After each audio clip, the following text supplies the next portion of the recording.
Ipinaganap ni Kyle Echari sa kanyang 21st birthday celebration kasama ang kanyang love team na si Andrea Brillantes, kapamilya at mga kaibigan.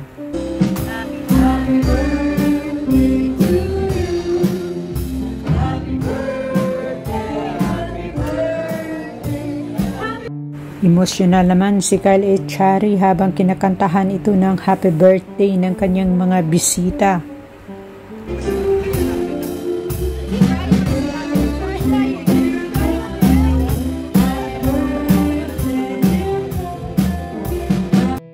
Nagpasalamat naman ang binata sa lahat na dumalo ng kanyang birthday party.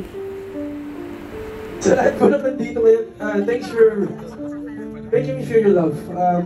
It's I'm at a point in my life where hindi ko akalain na makakarating po ako sa ganito. At ayon pa kay Kyle, hindi niya akalain na dumating siya ng ganitong edad sa dinami-dami daw pangyayari sa kanyang buhay. My life where hindi ko akalain na makakarating po ako sa ganito. Sa dami nang nangyayari sa akin. I'm really thankful for every single person in this room for showing your love, showing your support. Sorry. Tuwang-tuwa si Kyle sa birthday preparation ng kanyang pamilya at kaibigan at nagsuri ito na siya ay napaiyak. Sorry again na napaiyak po ako. But thank you. I love you all. And let's enjoy the rest of the night. Thank you. Thank you. At narito naman ang birthday messages ni Miss Andrea Brillantes sa kanyang jowa na si Kyle Echari. Happy birthday sa'yo. Kilala na kita since 12 years old tayo.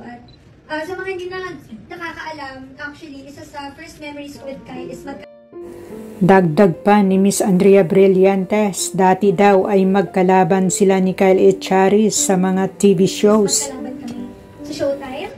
Opo, nasa dance contest kami, tapos magkalaban kami at nasa utak ko lang nun is, inis na inis ako kasi siya yung nanalo. Pero mas maganda yung performance. Hanggang daw sa naging close sila sa isa't isa at magkasama sa mga projects. Nanalo. Pero mas maganda yung performance kasi dinibdib ko yun.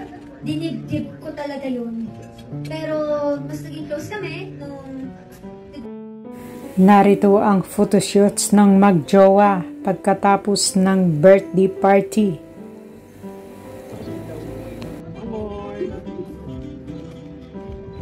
Yun. Yeah. Kuya Jeff? Tito Jeff? Nasaktan ka ba doon? Napakagwapo naman ni Kyle Echari sa kanyang birthday photoshoots compilations.